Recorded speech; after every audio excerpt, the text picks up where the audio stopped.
and welcome to Twin Flames Between Worlds podcast. My name is Tabitha. And I'm Liesel. And we are going to be starting A Court of Thorns and Roses by Sarah J. Maas, our first book adventure. This will be the non-spoilery section, so we'll just be following along with the reading and following along with you. And let's just jump right into it. Chapter 1. We are also going to be just talking about our theories as we've read the theories and predictions we have. Yeah, so basically we'll go into like kind of first impressions, first thoughts we had, and no spoilers until the second episode about all that. So, all right, so we start out chapter 1. We don't know anything. All we get in the first, if you have the Kindle book or the book version, the like paperback version, there is a map of the world, and I love maps personally. I thought it was a really good idea. So what we see is from this picture is we see we both have our books in front of us, so to help us better like follow along with everything. So we have basically the whole of Prithian is the realm that the book is set in. So we have the wall, and then we have the fairy lands above it. So we don't get too much about that. All we get is a bunch of random names and courts and different realms that we have no idea what they mean. So all we know is that there's humans and fae in this universe. And clearly there is if you're looking at the map, there's clearly this really random the wall. Mm-hmm. Very much.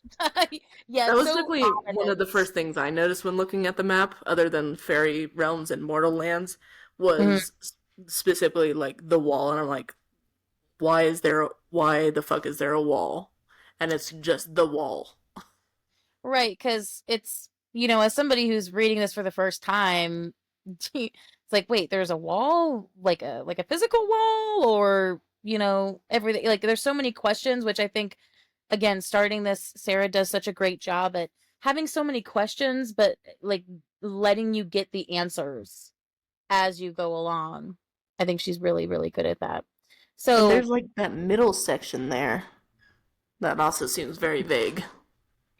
Yes, like everything above the wall from the fairylands is very ominous and very, you don't know. All that like they know is that they're split up into courts. 7. Yeah, 7 courts. And so we begin the story with Feyre in the woods. Feyre is the main character, and basically, I remember reading this the first time and being like, oh my god, is this going to be a Hunger Games spoof? Where, a girl with a bow and arrow in the woods. Sitting in a tree. Sitting in a tree, fending for her family, like life and death.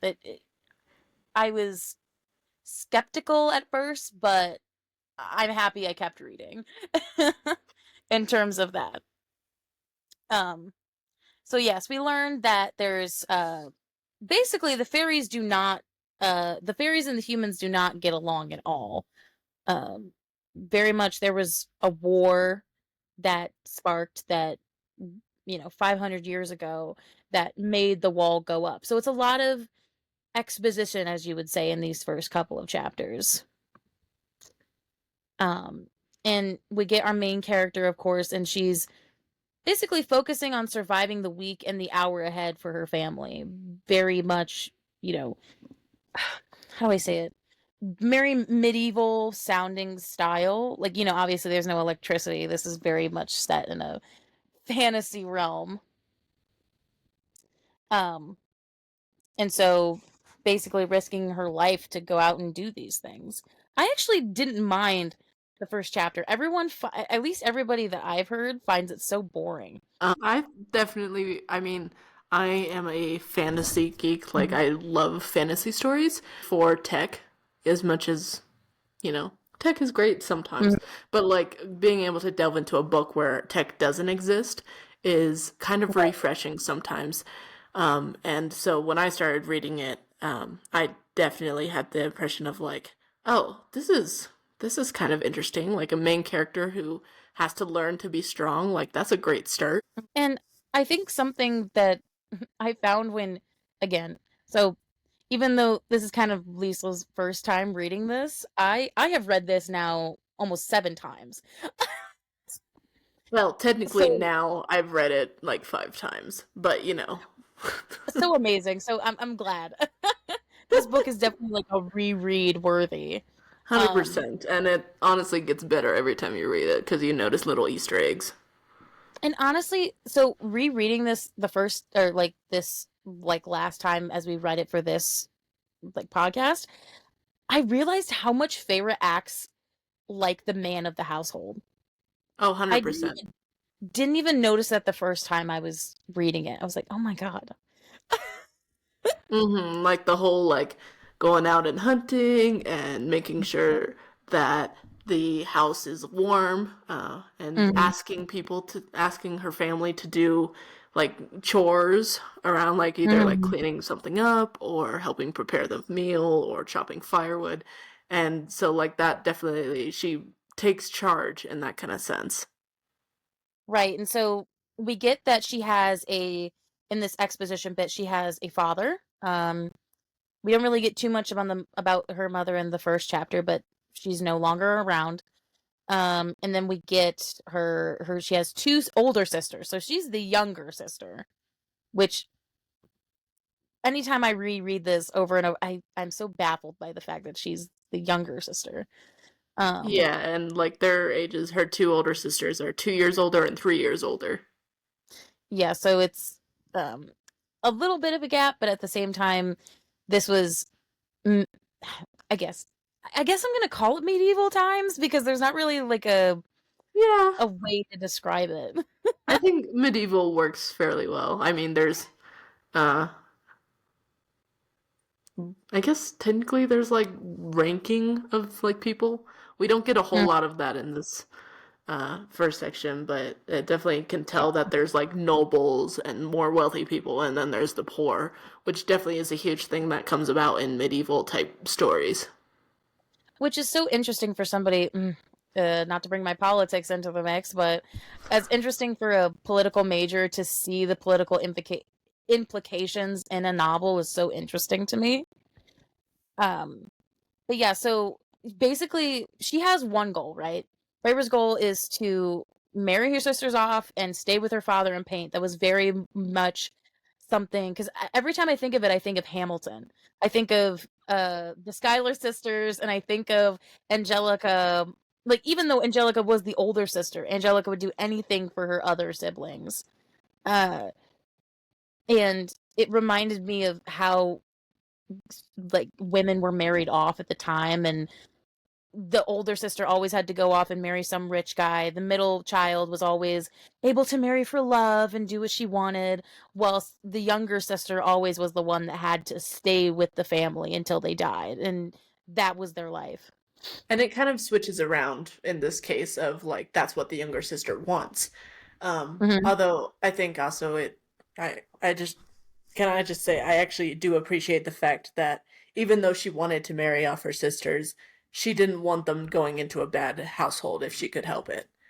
And so that Right. just shows that even if she was annoyed by her sisters, as all siblings are, she at least, she loved them and cared about them and wanted them to have as good a life as they could have, just like she wanted to have a good life. Right. Right. Totally. Totally.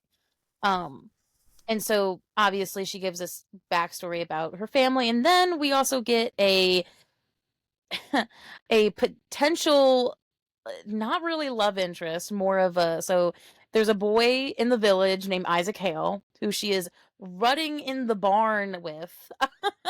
Literally verbatim what it says. Reading Running like in the normal. barn for exactly. She says for relief versus true happiness. And I don't know about you, but I it's very not it's not very often where I see a female protagonist not being a virgin when the books or sorry. Did I say that wrong? Yeah, yeah, yeah. They're not a virgin when the story starts. Like in these fantasy movies, fantasy books, they always like end up, having their first time with the really elegant bachelor single dude. No, she is very much base, running with this guy for pure relief because she has nothing else. And I think it's also good that it like mentions that it's like more like Reading and very animalistic. So it's like showing Mhm. that like in these hard, awful times, like these poor times, she specifically says like just for release. And I think that's an important moment because like literally it's not about like desire, it's about like Tabby said, base need. And Mhm. also it's not about like love, like she doesn't love him. Yeah. And he's bragging about like getting married and stuff and she's just like okay cool, like she obviously doesn't love him, she's just doing Mhm. it because she needs that physical release. And Yeah. honestly like I think that's something again that we don't see a whole lot because it's like oh like females are able to control their sexual desires much better or like they're Mhm. like very like controlled about that and they don't have the same needs that guys do. And it's like in this it's very much showing that yeah, she does still have needs. Like she's human and she very Mhm. much has these physical needs that she needs to release otherwise I mean it's like most people like it does build up after a while and then Mhm. that becomes all you can focus on and really that she can't afford to focus on that right now because she's taking Yeah. care of her family. Mhm. It's a it's a welcome sight to see in a novel that I thought or like it just again goes away from the norms. Another brilliant move by her part. I will keep saying that, by the way. I know Lisa's heard me say this a bunch of times, but now our audience is going to hear it and just me being like, "Oh, Sarah J. Maas. Goddess, genius, love it." um but so yeah, so we get all this base info about our main protagonist, and then we get to see after all this exposition, there is a doe in the clearing, and that's great. She's been looking for something to hunt, and but the problem is there's also a huge. I'm gonna say this again. We're going to cuss because that's going to happen. A huge ass wolf out of nowhere, and The she's glowing eyes. very glowing eyes, very huge, and she's basically uh, contemplating on whether or not it's a fairy or if it's a wolf because basically she heard legends, and this gets said a lot, I think, throughout the whole book. And not obviously it's not like a spoiler or anything, but humans don't have as much information about fairies as they did, let's say, 500 years ago. They don't I have mean, 'cause it's any knowledge. obviously yeah, it's obviously very much of like um, you know, history is written by the victors. Mhm. But it's also uh the whole situation of as time passes, especially because it's been 500 years since the war, you know, stories change because they're often either not written down, they're just passed by word of mouth or like, oh yeah, I remember the story that my grandma used to tell me or something like that. And so it's passed by word of mouth, and obviously that means that stories change and details are left out. And so it's gotten to the point where there are only legends, and even the legends don't have as much detail as what's Right. accurate. And that's kind of a the situation of the less you know, the more you fear, because Mhm. knowledge is quite powerful. Um, so like just that combined like the legends of like oh yeah we heard that like fairies could shape shift or whatever, it's like Mhm. but like that's a legend so you don't know what to believe and so that makes it scary, on top of the fact that it's a wolf, which a wolf is already just a normal wolf is already kind of bad, especially if you're alone in the woods pretty far from your village. That seems quite a bit dangerous in my opinion, And and Feyre is definitely risking that a little bit. And it's because she has to, right? It's like the dead of winter. And I like how she brings up something to bring up is a little bit of knowledge they do have off of what Liesel said about legends is that ash arrows can kill them. Mm. There's not much of it left around the world. Feyre it says about how the fairies got rid of it because it was too powerful to kill them, hurt them, anything but like to slow their magic. And part of Um, me believes that, I'm just going to interject here for a minute. I think one of the thoughts that I had when I was first reading it was, um, actually not when I was first reading it, but like maybe the second time, I was thinking about how it's like, yeah, like fairies and fae like burned it all. But like part of me also believes that some of the humans got rid of it because mm, either they were too comfortable with the wall, like saying that the fae couldn't get through it because the fae put it up, or there's the whole situation of what if humans burned it or got rid of it because of control, like the ones that have the ash wood are going to be ah, more like in control because oh everyone's going to want that ash, so therefore they're in higher demand and therefore they have more control of where it goes. And unfortunately interesting. humans, like either in the book or even now, humans are greedy. That's just one part of our nature. And the need for Yeah. control is also a thing, and so like Mm, that's a theory that I have after reading it a couple more times. yeah, that's actually good. I didn't really think about that. Um, but yeah, so to go off of that, the opinion of fairies is not very good. Everybody's hateful toward them. Even Feyre herself is hateful toward them. When so she's contemplating about whether or not she wants to shoot the doe or shoot the wolf. Because if the wolf kills the doe, then that sucks because the doe was the meal, right? So she actually ends up shooting the fairy um with the ash arrow and it didn't kill it, so she had to go up and like brutally kill it, but it didn't fight back. Um, It just stared but at her, which of it course, just I mean, that was the whole reason that she fired the second arrow. Like, because hmm she, like, it stared at her without, like, moving to attack her or anything, or going for the hmm doe again. And, like, she said, that it seemed anything like not human. It right. didn't feel human, it didn't look at her human, and so hmm that's what made her shoot again. And I think it's Sarah was very clever because she said that, she wrote it so that Feyre shot the wolf in the eye that was not hmm human looking at her. Like she could have like Yeah, shot anywhere else to finish it, but she specifically shot the eye. true, true.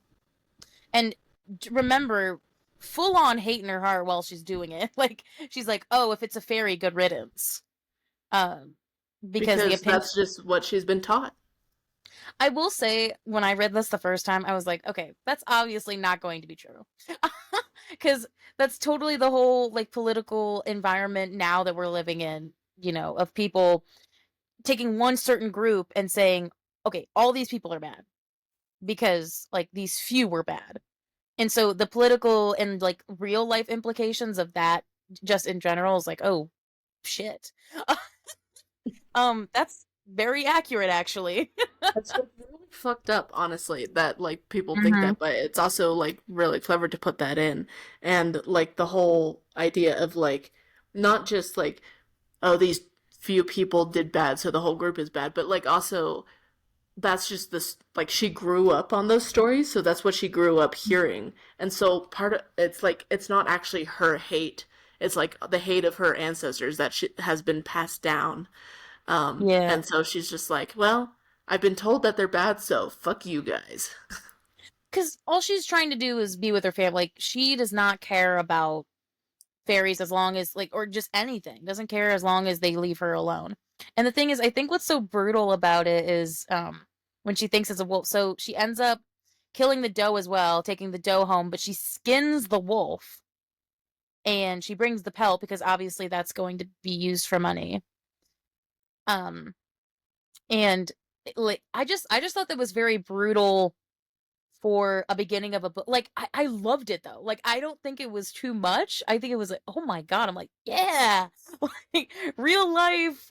Yeah, like that's exactly probably what somebody would do if they were in that situation. God, and Um, the ending of this chapter, that's where I was hooked. yeah, go ahead. Say the I was gonna say it, go ahead and say the quote. I really love it.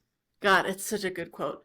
But she's like, she was looking back at the wolf and its steaming body, and but she's like, well, I can only carry the doe or the wolf, so I'm gonna carry the doe. But then, like, she looked back at it and was just like, but this was the forest, and it was winter, and it's just like, oh my God, because And that kind of I don't is know if this like that. Sorry, you go ahead. no, no, no, no. Keep going. I was just gonna say that, like, honestly, that is kind of. I feel like in a way that's something that I see a lot in books, but well, first of all, never quoted so greatly as that. Um, and I Mm, just love how simply it was put of like, this is the forest, it's winter. If I can either choose remorse for this dead thing that I don't know if it was just wolf or fairy, or I can care for my family. And clearly, I'm going to choose my family. So I can't have remorse and I can't be sad about every little thing in this forest because it's a giant forest and it's the winter. correct. Because no, I wouldn't say that I mean, I'm glad you were hooked. I probably was I don't think I was hooked on that until rereading it the second time and being like, "Oh my God, that's so epically done." I was, It I'm is. a very impatient person, so I was like waiting to hear the next. I'm like, "Okay, you set this up so beautifully. Like I'm wanting to see what happens next." So I'm glad you had that reaction first. I No, did not. definitely. When I read that, I remember like I was reading it, and of course I read it on my phone. Uh, I have the Kindle book, and so when I was reading it, I read this was the forest, and it was winter, and like for I because of my ADHD, I had to stop for a minute and be like, hold on, let me reread that, and so then I'm like, but this was the forest, and it was winter, and I made it all dramatic, and I'm like, oh wow. And then I just set my phone down and just stared at the wall thinking about that quote for like 30 minutes. And So so don't like I think that was like the physical embodiment of being hooked of like, okay, now I can move on now that I've processed that. I loved that. That's not something weird. Actually, I feel like this is so I've told this to Lisa like a bunch of times, but so when I reread a book I really, really like, the actor in me comes out, and so I start reading the voices. I'm not So even an actor and I was doing it. and that's great. I think that's why we're like, oh yeah, like we're both kind of weird, when we do stuff like that. Um, but yeah, so I reread them out loud, and so whenever I reread them, I just what an epic way to start the book. I mean, I don't want to like spend too much time on like just the intro, But but oh honestly, my this god, first chapter is really freaking important. all this, just honestly, all this first book is just set up. True. All this first book is just set up to get the world in. You know what I mean? But it Um, also has a story within the setup. yeah, yeah. It's a perfect setup book. I think. Funny how it's not like Um, setup in the story, it's story in the setup. yeah, yeah, yeah. No matter how weird that sounds, I got it. Twin flames. Um, so the so then we move on to, of course, the second chapter. So we go back to the hovel or the cottage. She's kind of interchangeably uses it. Um, so we also found out, I almost forgot to say this in my notes. So it has been 8 years since they went from riches to rags, basically. So I forgot to mention that Feyre and her family were rich at some point, and 8 years ago they lost their fortune and ended up being poor. I mean, that's how did I forget that? Well, um, we kind of did say it's like they've been poor for a while, but then yeah, we kind of briefly moved on from that, but it has I- like the whole like backstory of a little bit of how they've even though they went from Mhm. wealthy to poor, like how I think specifically how Feyre has tried to lighten it up. And like Right. it's like little details here and there in terms of the story and also literally the setup around the cottage of like just little Right. details that brighten it up or little comments that she makes. And it definitely, at least for me when I was reading it, it definitely felt like it was Feyre against the world a little bit. Like Feyre against the world with every once in a while her family coming into play. It sets up her sisters well because her sisters lived in riches for a long time, and so they have this sort of privilege over her that she didn't receive. And so she's used to being the one digging in the dirt, doing the dirty work, and being out there while they're very prim and, proper. And uh, All about so, clothing they, and social standing. yeah. And, you know, my first impressions of the sisters. So we get our new characters. We get Nesta and Elaine. Nesta is the, for a quote unquote a better word, bitchy older sister. She's the And eldest, Elaine is the middle child, the middle sister. who is Um too pure for this world. and and loving knowing that, see, again, me reading this for the first time, I loved Elaine. I really did. Um because Elaine kind of reminded me a little bit of myself in terms of I'm kind of sweet back when it was like 2018. Well, I'm kind of sweet too, and I'm kind of pure, and I'm kind of innocent. Yeah, that has changed since 2018. A couple years have passed, yes. Couple years have passed. I resonated a lot with Elaine when I first read it, and now I don't. I thought she was just as kind of terrible as Nesta in these first chapters, just being like, Feyre, like, when is this stuff going to be done? Like a really annoying middle child. And like not willing to do any of the work. She's just like, well, I'm gonna follow like what my older sister is doing, but I'm also not gonna help out my younger sister. Yeah, and It often Nesta and seems like Elaine, they forget that she's the youngest. Like they definitely don't treat Favor as the youngest sister. again, head of the household, making the decisions. Um, we get to see just like a little bit of how they interact, and me reading this the first time, I was like, hate Nesta, hate her as a character, reminds me too much of my personal life and my personal relationships, uh of with people in my own family.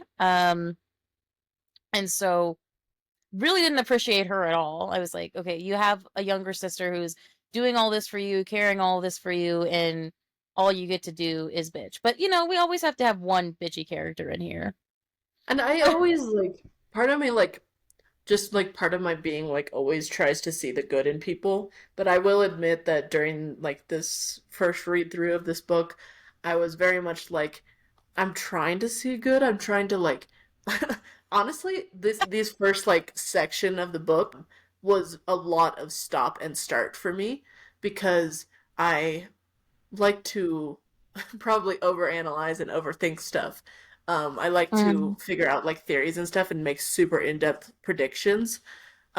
So like mm, this whole time I was like trying to like figure out what her deal was and like why she mm. was being so bitchy. And so I'm like, well, like what if like she's just like super just closed off? What if she's an introvert or something? But then like every time like I thought I figured something out and was gonna maybe read some more and figure it out more, then she would say something bitchy and I'd be like, no, I don't think I can explain that right now.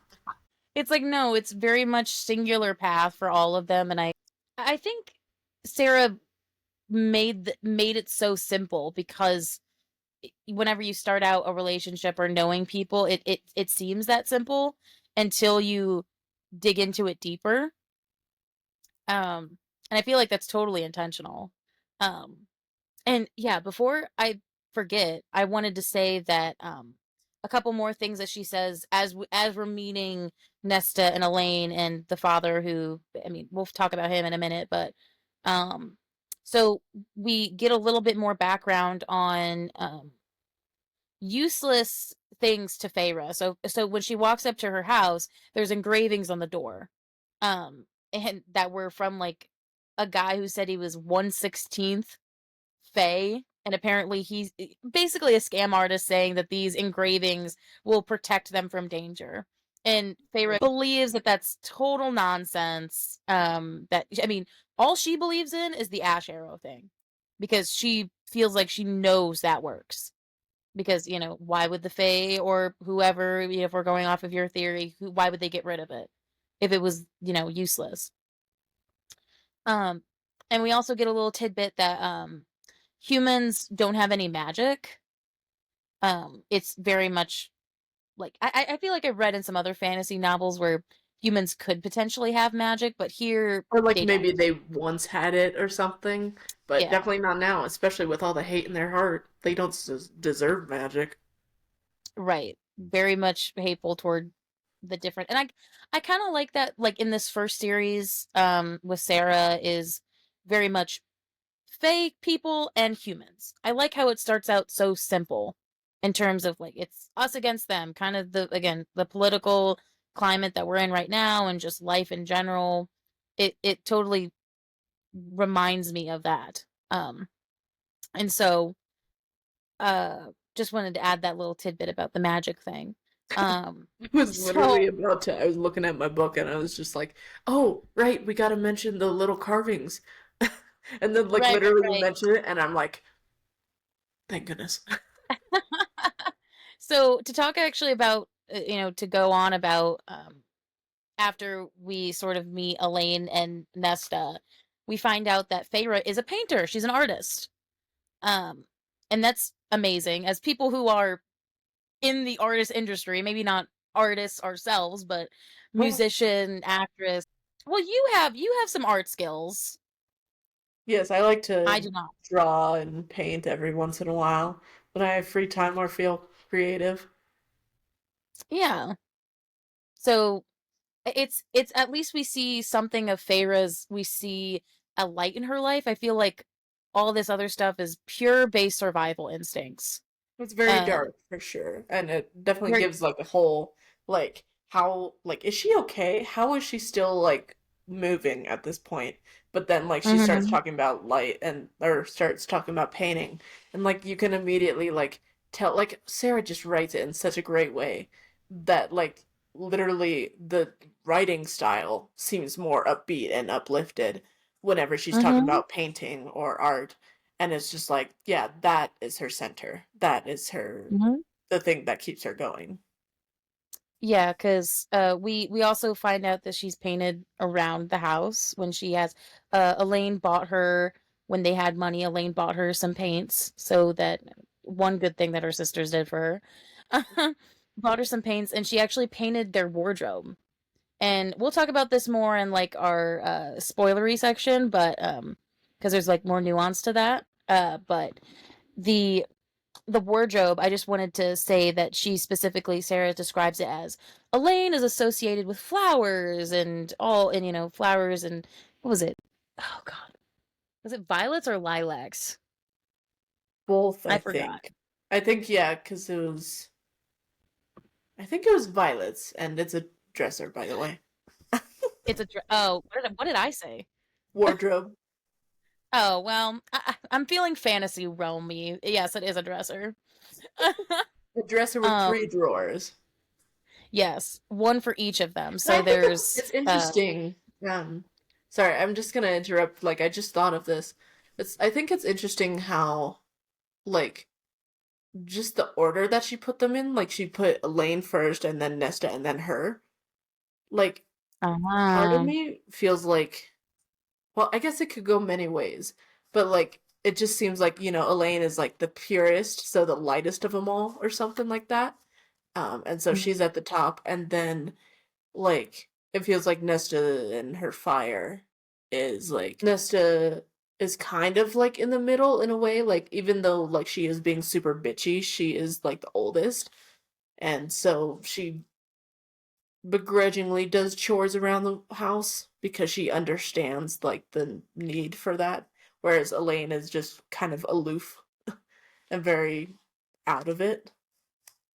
Yeah, and rereading this, Nesta obviously doesn't, there's this whole double standard with men and women, and when a man is very uh, forthright and direct, it's like, oh, he's just a confident man, versus if it's a direct woman, it's, oh, she's a bitch. It's like, no, Nesta is bitchy to her sister, but in a way, you know, I actually, when you bring up the wardrobe thing, I actually think of it in a different way. I think of it how Feyre prioritizes them.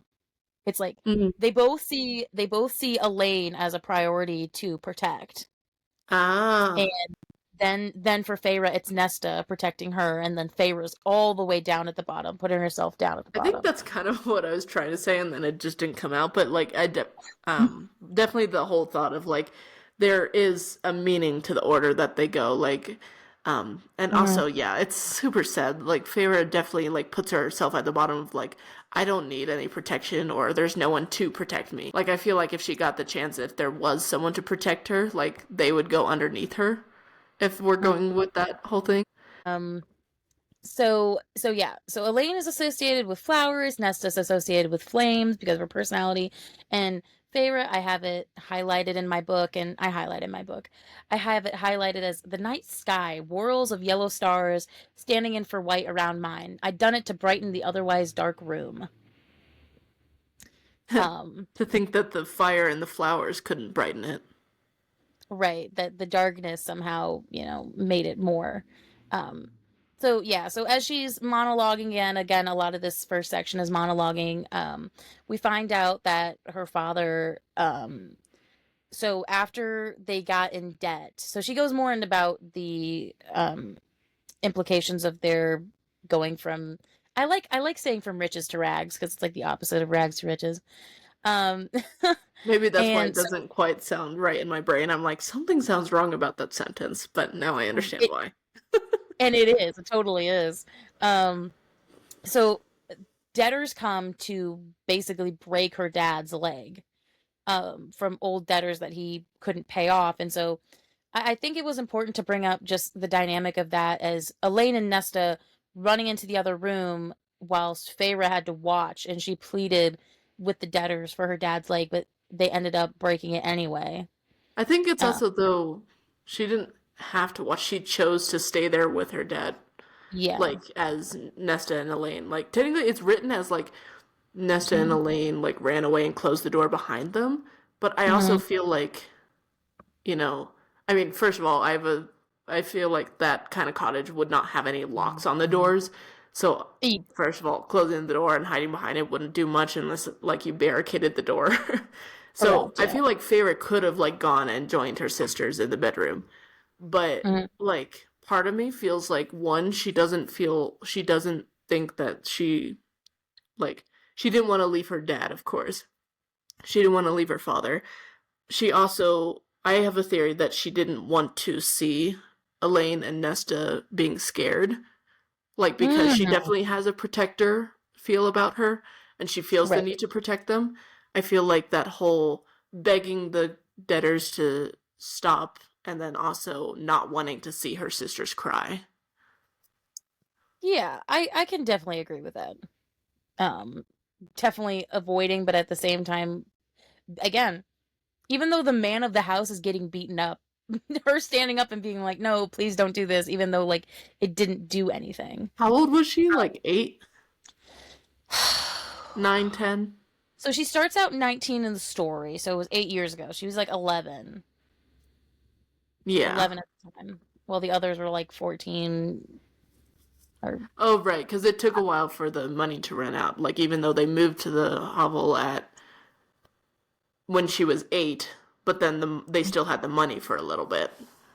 yeah, and so basically the money ran out because after they came in, she had to fix him, and so they had to get money for medicine, and so that's when the money truly ran out. God, she was braver at 11 than I was.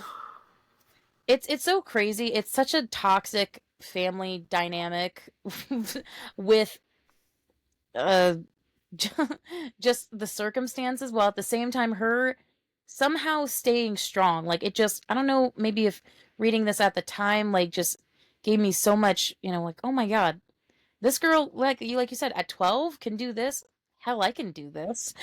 Yeah. I can go Like to work it totally tomorrow. gives you not just like Sarah's writing, but like Feyre as a character. It's like, wow, if she could do that, like I could try at least, right? And then like it also definitely felt like even like the first time reading it, it definitely felt like foreshadowing of like if she was that strong then, like just imagine how strong she's gonna be as she gets older.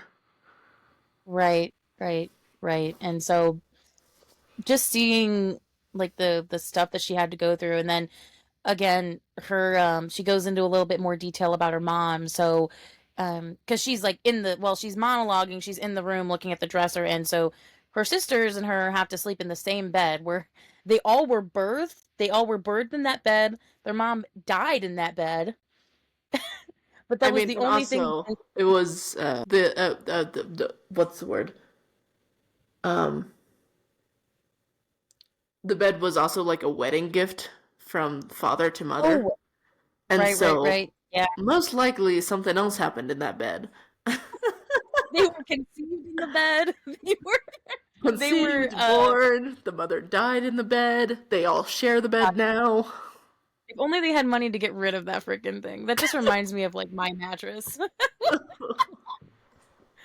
Obviously nothing has happened on it, but besides sleeping, so um but that's neither here nor there, but um uh it's interesting how she describes her mom, because even though it's been, you know, 8 or so years, she died before they went into poverty.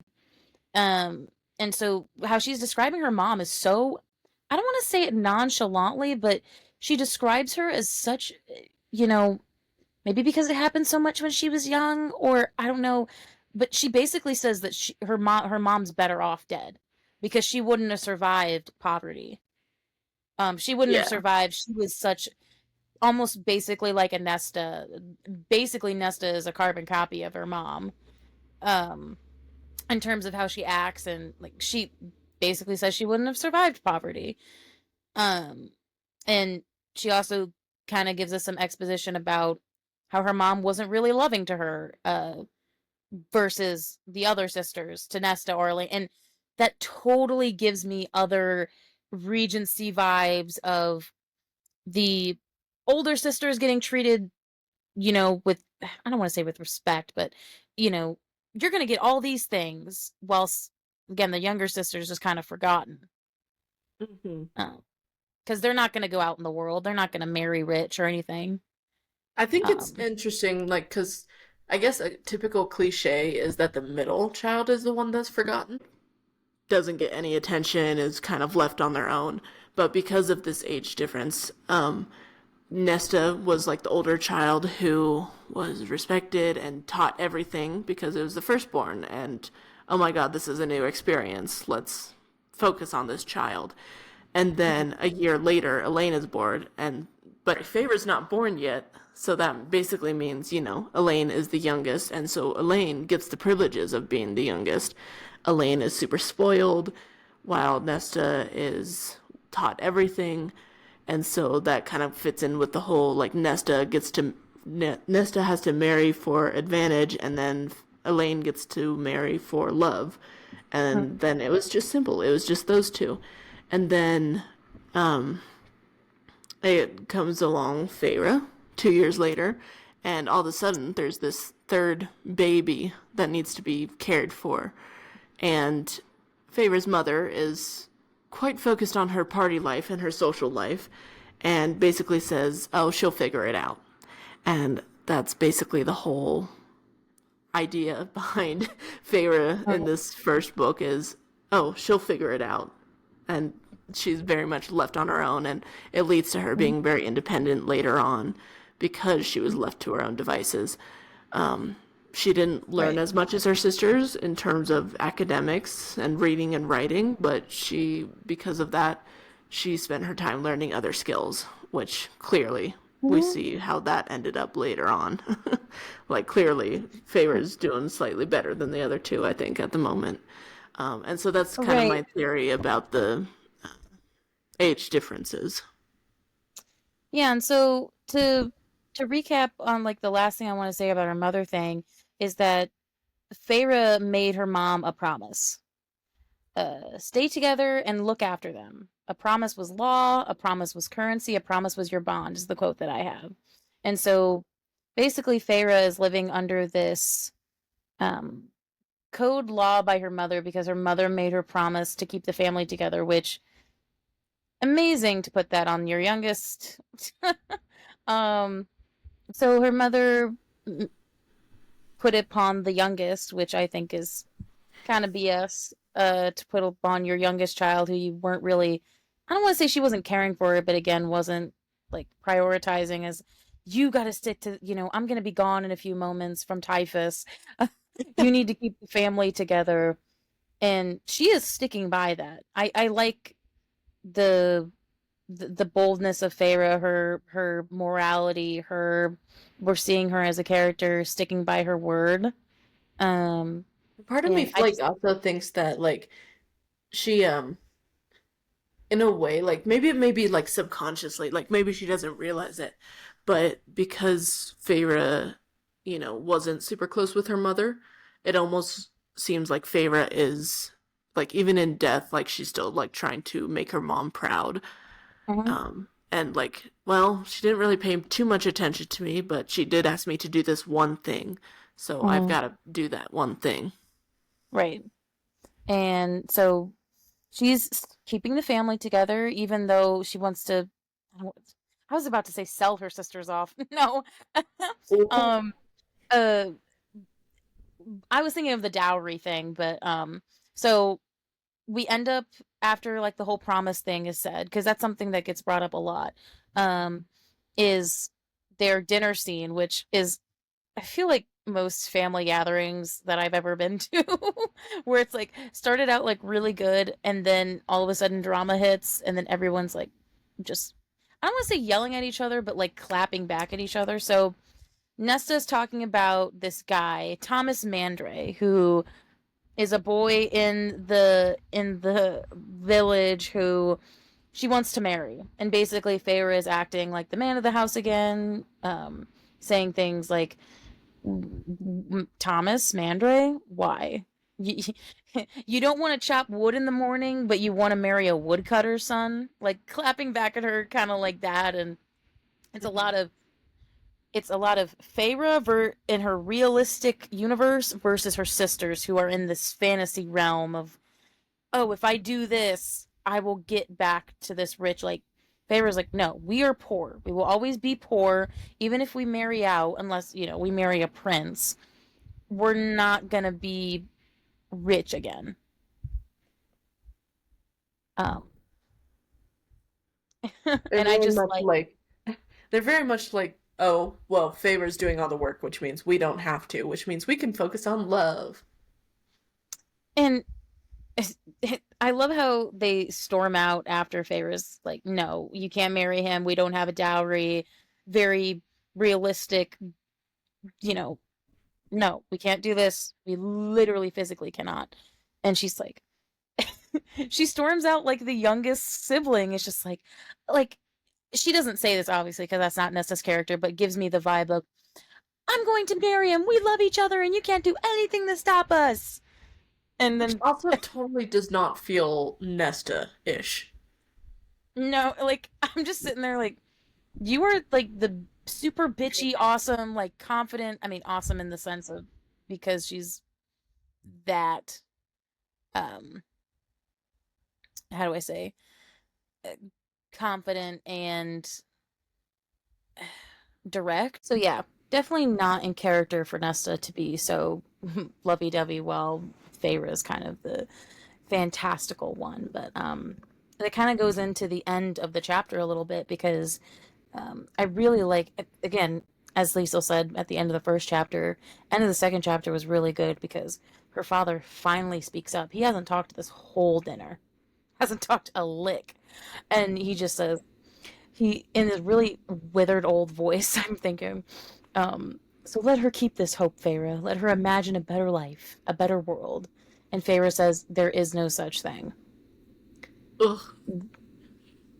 Which obviously leads into her, realistic, almost bordering on pessimism there. Because there's really nothing in her life that she finds. It's not that she doesn't have find value. It's more of just a she's literally surviving, not living, which is definitely something people in life should value. Is like surviving isn't living. There's a Um, difference for sure. yeah. Um, so basically, second chapter in a nutshell. All about like new family dynamics and all that. Um, so as we move on to chapter three, um, so I have it as in my notes, Market Day. Um, her and her sisters, as the mooches they are, go to see how Feyre can sell the wolf pellet or Of course, they were super pelts. excited. Like, the whole, oh my god, we actually might make some money today because of Favor's success. Let's tag along and hopefully we can mooch some off of it. Also, instead of getting food, they're like, I'm going to spend it on new boots. And it's like, Nesta, you have new boots by the door. Shut up. You Uh, haven't used them at all. You don't need new boots. Also, you're not the one going out. Anyway, don't want to go down that road. 'Cause, like, that's how Feyre feels in her mind when she's talking out this whole Yeah. thing. Um, so we get them walking into the market, and who do we stumble upon? We stumble upon these new characters. They don't really have names. They're called the Children of the Blessed or Blessed. They're blessed Um, with ignorance. Blessed with ignorance. They basically call them zealots, which I feel like everybody has met, you know, those. I mean, I'm a Christian, and there's like these. You always have met these Bible thumpers who will walk the streets preaching messages and like trying to slam a Bible into your face. That's totally how I felt about this I've scene. I've definitely actually had that happen to me like once or twice, and Mm, I'm not religious, I'm agnostic, but like I have nothing against people with religion, no matter what mm. their religion or their beliefs or whatever, except for when they slam a Bible in my face, in which case I'm like, no thanks. Please leave me alone, or I will take that Bible and get rid of Yeah, it. so it's nobody wants to have something slammed in their face. So obviously, we obviously know Nesta is not particularly too happy about them. Um, and so we get this very, I think this is like when I kind of started to like Nesta a little bit in terms of, so these children of the blessed are preaching the Fae gospel, basically. They believe that the high Fae or like the fairies in general are good guys, and that if you offer this one lady goes into this, you know, a story about how her cousin was offered to the wall and now she has become a high Fae's bride and all that bullshit. And What was like the nonsense that they came up with? Like that one woman said that she was like, hang on, let's see, find it. Yeah, she's like, may the immortal light shine upon these sisters. And it's like, the immortal light? Uh-huh. Okay. it's and I love how Nesta claps back at her about that bride comment. She's like, she probably got eaten, which I wouldn't say isn't a wrong assumption. Like, obviously, to them, all the Fae are animals. So, it's not too far fetched to think that. We also get a little bit of information about them that, like, actually, the Fae are kind of split up into two. There's the high Fae, and then there are the lower fairies.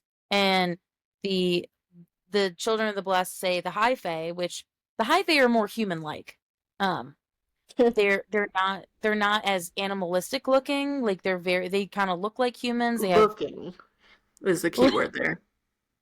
looking more like humans, but they're obviously not, they're immortal beings. Um, and there's like their own like little political system in itself. The high fae are royalty, while the lower fairies are kind of actually the lower fairies are the ones that have the cool powers and shit. Right, or like the lower fairies are the ones that look more. either animalistic or they don't have like normal human looking skin. Um, so yeah, there's like this and another political dynamic that the children of the blessed are saying, and obviously Feyre doesn't like them either. Very, as she's describing it in her head, you know, uh, preaching the Fey gospel is not something that pertains to her. But I mean, she's interested to listen, but also Nesta shuts it down. Everybody else is behind her, like they need to get out of town, everything. So we kind of get that little tip. We have Fey sympathizers, I guess, in the woods. And so as they're making their way into the actual market, Feyre stumbles upon these people who are kind of looking at her for the pelt that she has, but she ends up finding a mercenary, which I love this mercenary scene so much just because she's like that mysterious. Well, first of all, she's a woman, which, as two women ourselves, loving girl empowerment there. A large Um, woman specifically. yeah, a very large woman, both as plus size women. We're sitting here like, yeah, like Woo! representation. um, and so, um, the mercenary sees Feyre's belongings, so the pelts basically is what she's trying to sell, and the mercenary overpays Feyre for the pelt. And how do I say Feyre? I like how Feyre responds like, I don't need your pity. Give me what you'd give everyone else. And I love what the mercenary says in the return. The mercenary says, somebody once did something for me, so I want to do something for someone else in need. Mm. And Pass on the kindness and I I like mean, that. literally, I feel like the mercenary, she gave like so much more than like she needed to. She gave Mm-hmm. advice and a story and Mm-hmm. knowledge, which is a lot more than the gold, obviously. But then also still overpaid. Well, because I think she sees Feyre as a young woman, sees her two older sisters kind of in the background, not coming up to her and too scared to come up to the mercenary Mm-hmm. and see her strength. And there, she's like, she even says, like, in the book description, she says, where did you get that? It's like, don't go out too far in the woods. You know what's in the woods. And she's Especially like, as no, of I, recently. yeah, so I've recently. And so I want to highlight that Feyre, in these moments, she's like, oh, you know what? There's still some good in people. It's very rare to find in this part of her village or just in this part of the world in general. And I don't think, yeah, something I didn't bring up before was that because of the whole like war bit, this whole, we were talking about Regency, right? And we were talking about lords and ladies and stuff like that. The thing is, this whole bottom area that Feyre is living in the bottom of the continent of Prythian, has no king, has no queen, no lords, ladies. Like, there's some noble people, but nobody like in a position of power. And like noble as in like literally like just maybe by distant blood. Like literally like Yeah. this bottom Mortal Lands area is just Mm-hmm. a snippet of the Mortal Lands and it's basically feels like it's been abandoned by Mm-hmm. the rest of the Mortal Lands. Because I think I've read a bunch of Regency fantasy where, obviously there's a lord or lady running a territory. I don't think I've ever seen it where it's just pure anarchy. Because even the Hunger Games, even though it was like really shitty conditions, still had a ruling class. That's true. This this is just pure, you know, nobody's in control, everybody's kind of on their own, and people can do whatever they want. Hmm. And that was very interesting dynamic for me to see in a book.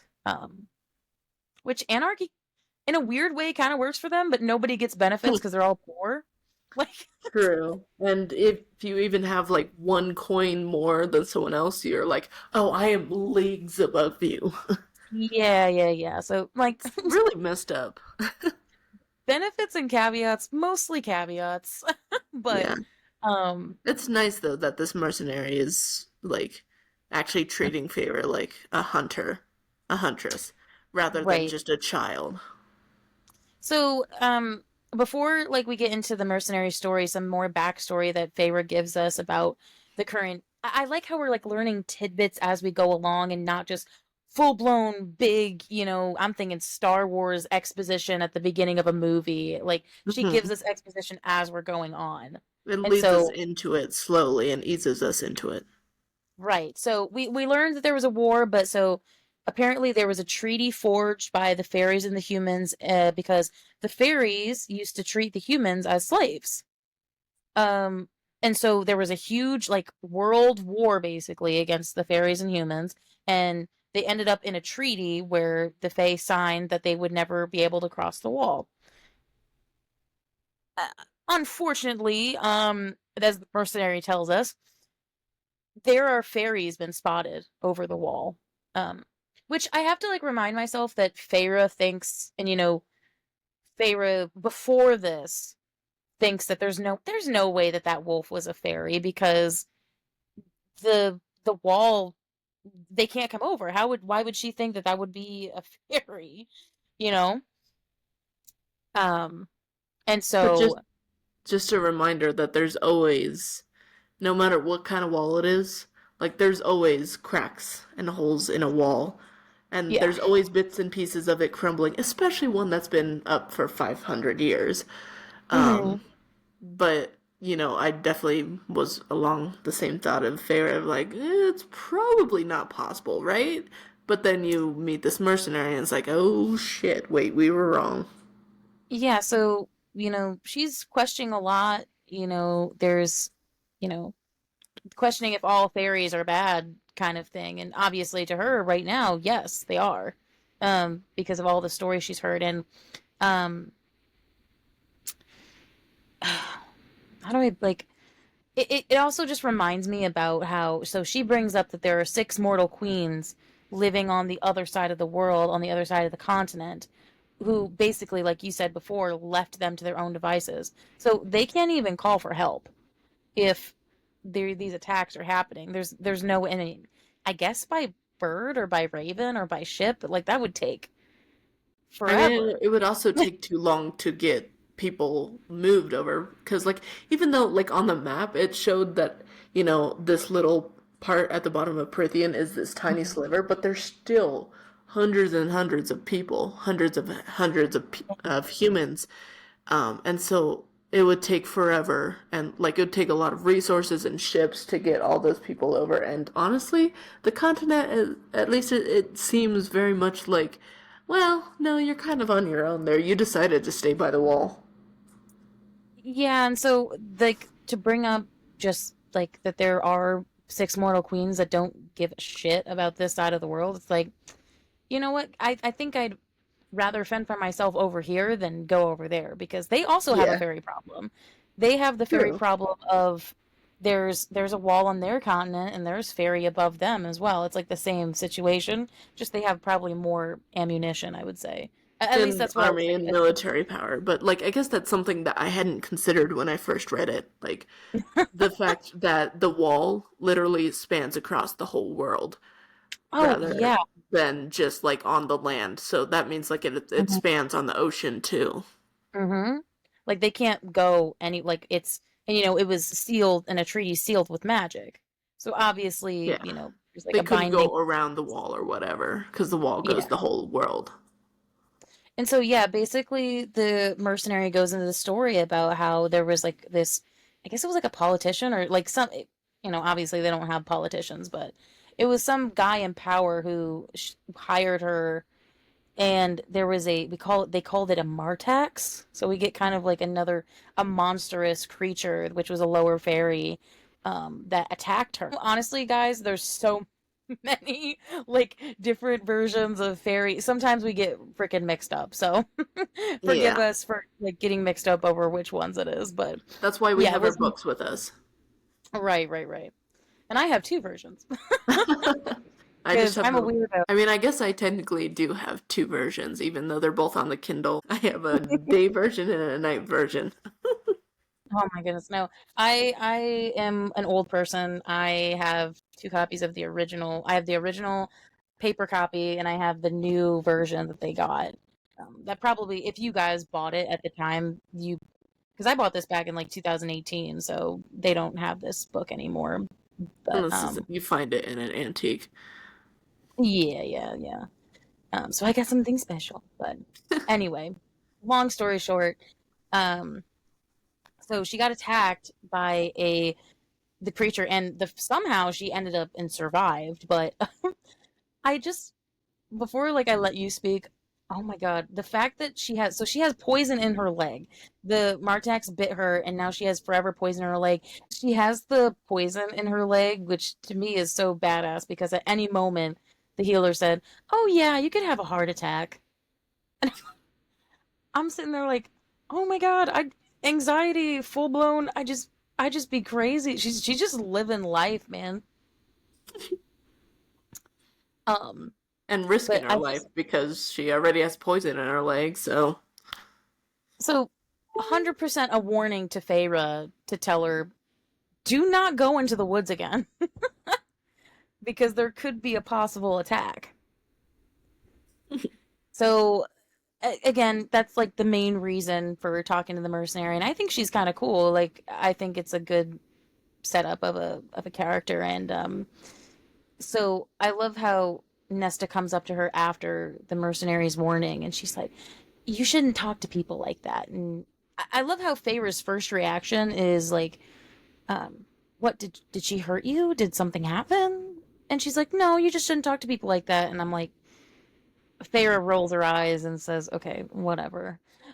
It took me a minute to realize that, first of all, Nesta and Elaine, or specifically Nesta pulling Feyre away, like, wow, for once Nesta is actually being super protective of Feyre. So first of Right. all, wow.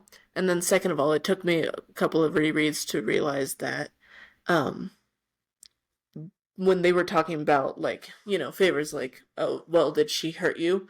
And Mhm. they were like, no, not that one. I didn't realize that they were talking that another mercenary had mugged them. Yeah. And so they're again grouping a group of people Hmm. of like, oh, all mercenaries are bad. Hmm. A lot of motifs in that. Just saying. Yep.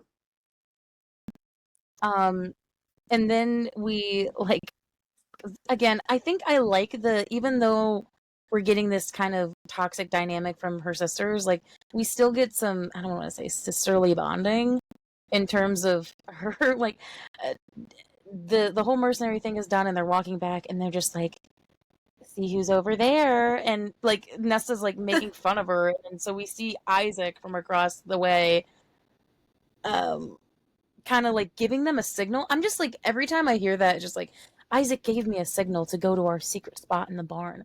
I'm thinking like there's some secret hand signal that they're No, it's doing, like totally we're like he's just like standing there leaning against the building and just like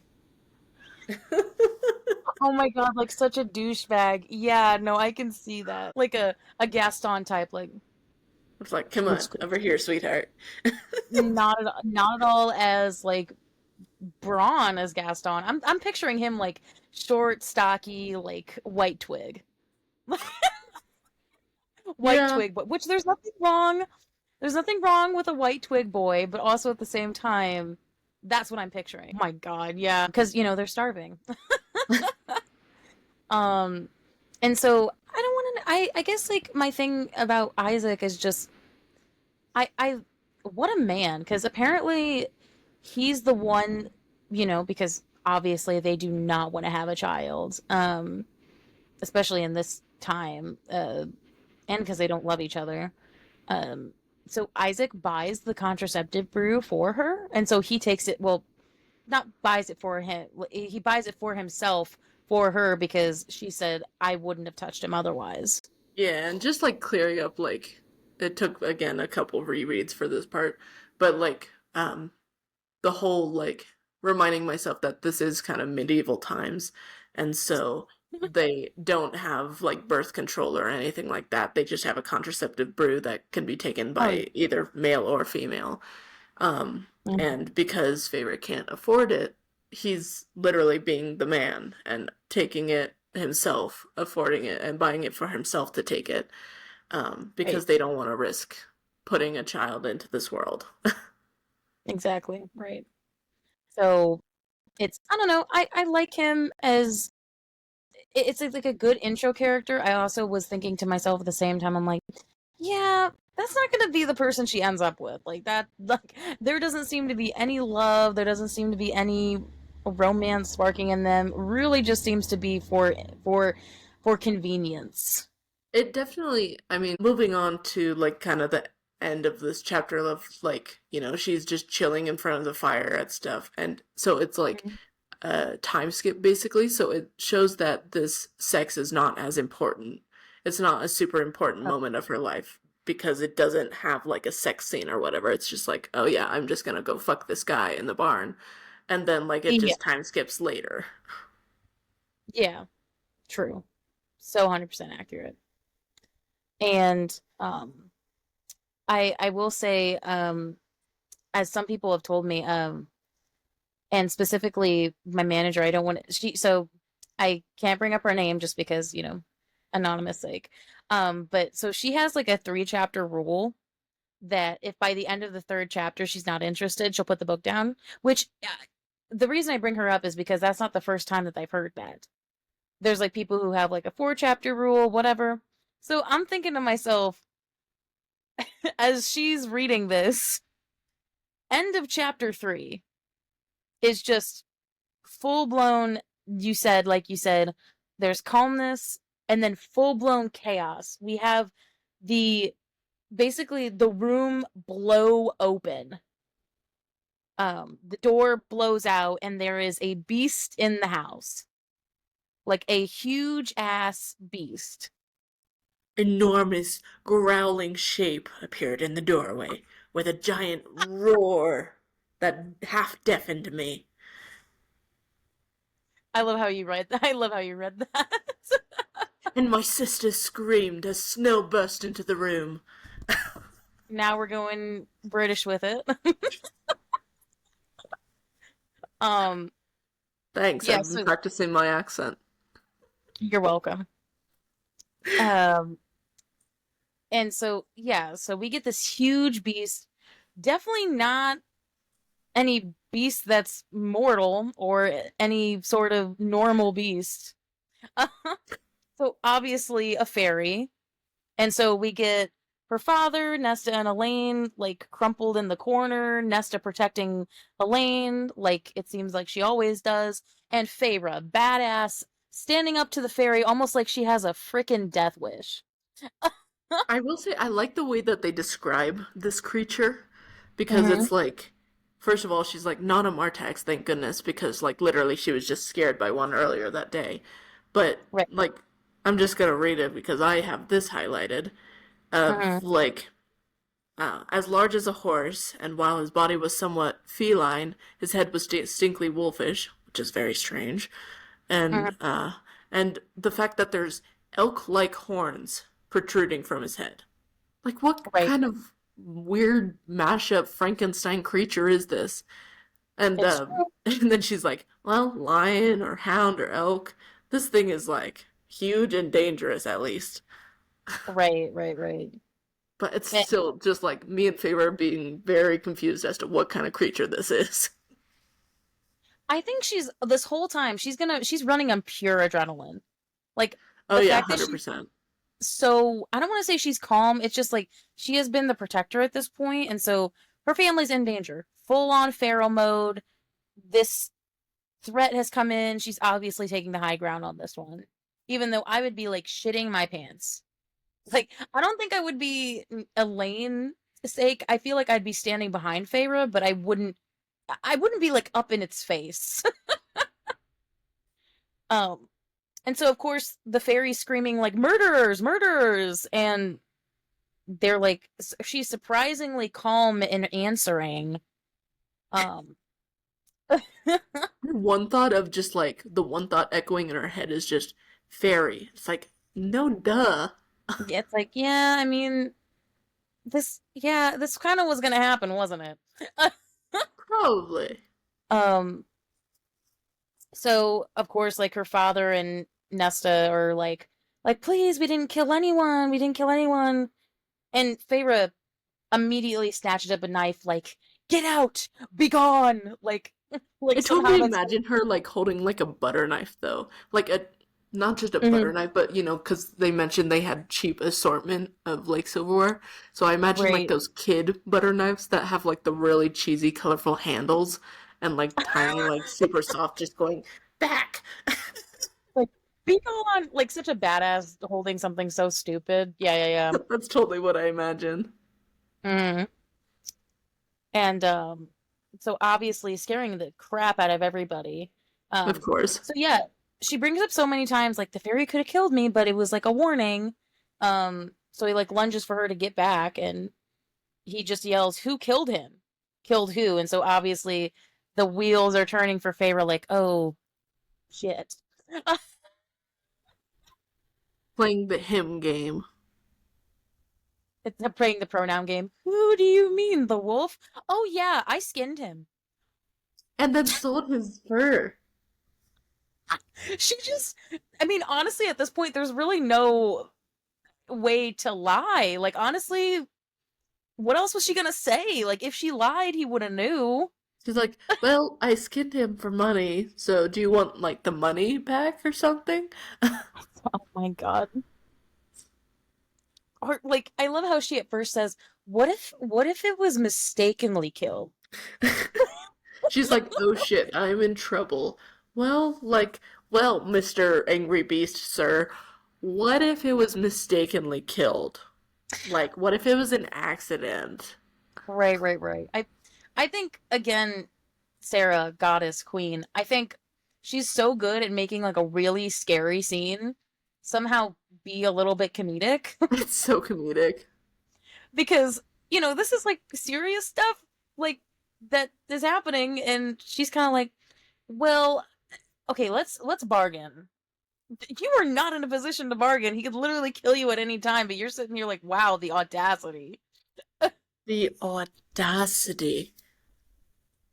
So but she stands up to him like, I did it, I killed him. I skinned his market, or I skinned his market. I Freudian slip. well, I've told Liesel a bunch of times. I have like, I mean, obviously I do not have diagnosed dyslexia like when reading, but I feel like I just have a verbal dyslexia where I'll say things backwards, even though like I know what I meant. But anyway, apologies if that comes out a couple But did times. you meant what do you know? I mean, did you mean what? Never Do mind, I'm not now just Yoda confusing me. myself. Do not Yoda me. I already do that as much as it is. I Yoda myself, so I'm Yodel. But I'm Yodel. Yod. I'm just gonna stop talking. Continue. yeah, just um. Anyway, yeah, selling the hide at the market. It's like, if I'd known it was a fairy, I wouldn't have touched it. And he's like, liar, because obviously something that isn't really a spoiler, but I feel like I can say is that something that the Fae can do is they can smell. I mean, obviously they have such a heightened sense of smell because they're immortal beings. Kind of like a werewolf would be. Um, and so they can sense lying. Um, which obviously he would know if she was lying about it. Because lying does have a smell.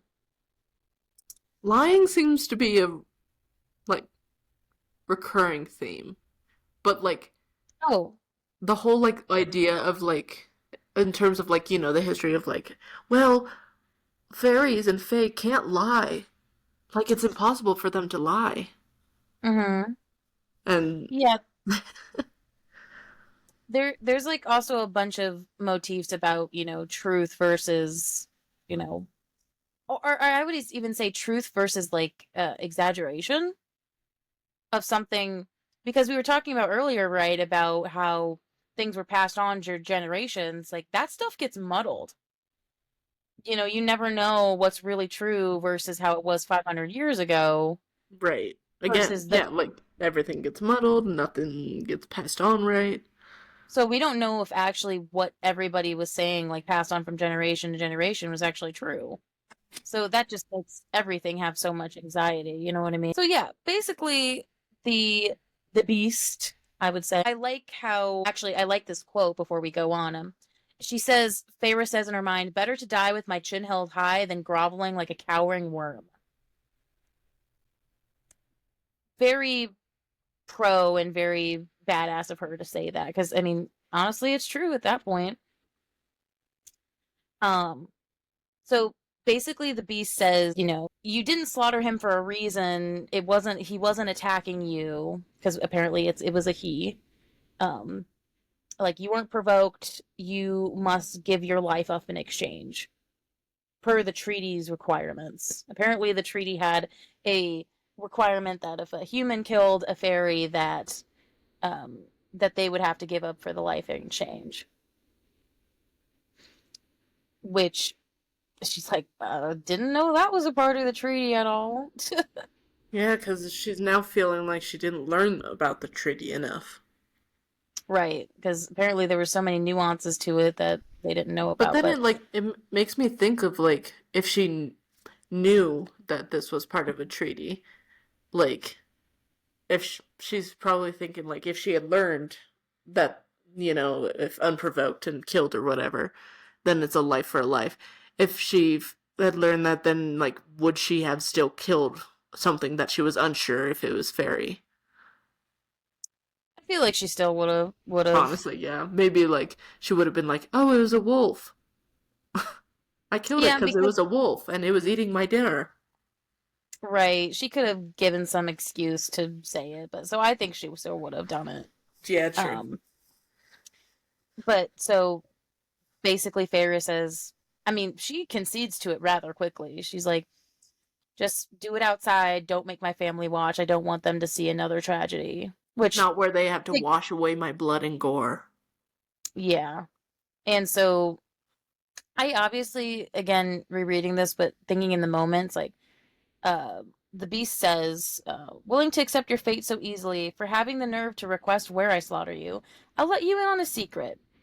Prithian must claim your life in some way for the life you took from it. So, as a representative of the immortal realm, I can either gut you like swine, or you can cross the wall and live out the remainder of your days in Prithian.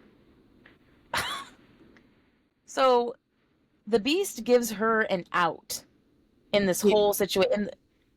At first, I'm thinking to myself, why in the hell would he even give her a chance? Like, it Because seems like he's so. apparently, like, she killed his friend. So why the hell is he like he didn't have to give her an out. And I really, when I read it the first time, I really thought because he saw, kind of like the mercenary, kind of saw her, he saw her circumstance and saw how she was protecting her family and maybe admired her bravery. Um, I definitely think that was my first reaction, and that's why he maybe gave her the out. Um, but obviously, still a little confusing though, because I from will say my I think my one of my first thoughts, one of my earlier thoughts about this scene and why he gave the out was because, sometimes people get really petty when they want revenge, and maybe that he had thought it out more, and so instead of like killing her right away, he wanted to like prolong the death or whatever by, dare I say, like leaving her to the elements of Prithian, a human to the creatures that live in Prithian. So that yeah, was a thought that crossed my mind of like he's just gonna let something else kill her and let her be terrified rather than do it here or whatever. But uh, that was just one of the brief ones that I just felt like sharing. I guess like for me, I guess I saw it like the opposite way. I thought he was giving her mercy because I think it was a way of because I mean I felt like I knew right from the get go that generalizing a population of people, whether or not they be like immortal beings or whatever, or even just people in real life, there's obviously going to be good people out there, and so I definitely was thinking this was a merciful move and not some petty revenge. It's interesting to see the different opinion uh, Yeah. about I mean, seeing it. that I definitely completely. was only there for like a minute. Like, it wasn't like one that I entertained a lot. I definitely switched on to the Mercy track pretty quickly. But I was also, and also like, oh, I'm sure I'll figure out more about it later. But that was just for the sake of offering up different thoughts and theories. Right, right.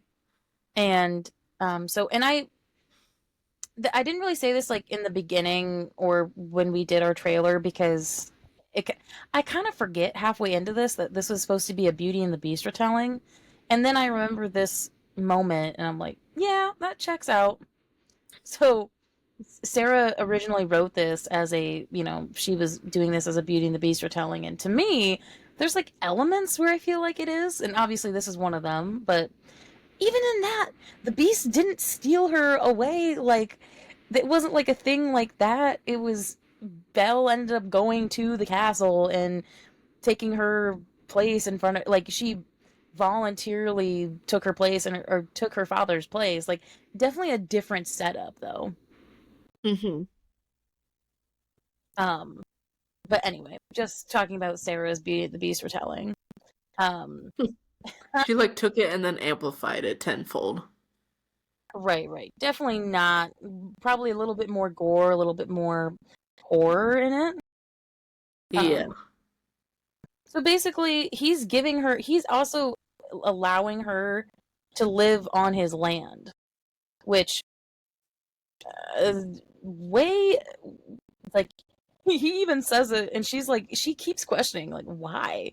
And he's like, you murdered my friend, murdered him, skinned him, uh, and yet you had the nerve to question my generosity? It's like, well, why are you giving that generosity if she did all these bad things? I'm just curious, dude. Like, I mean, shouldn't it like show that she's actually fairly smart? You know, that she's questioning this instead of just immediately being like, "Oh, almighty immortal God, like thank you for accepting me and choosing me." right. I feel like that would work on a Children of the Blessed, but not this situation at all. No. Um, so I think also something important to bring up, like this whole time that she's, having this conversation with the creature instead of, because I could go all day talking about like the nuances of their conversation, but basically she's, questioning or not whether she wants to leave because the thing is that was her mother's one thing. Let's Stay stay with the together. family, stay together, stay with the family. That was literally her one thing. And I feel like Feyre, because that was her one thing her whole life, is just sitting here like, well, if I do that though, I mean, one, I die, and then I'm breaking the promise anyway. Two, I go off to live in Prythia, never to see them again. Even though they're kind of a toxic family group, like she still cares about them. Or 2.5.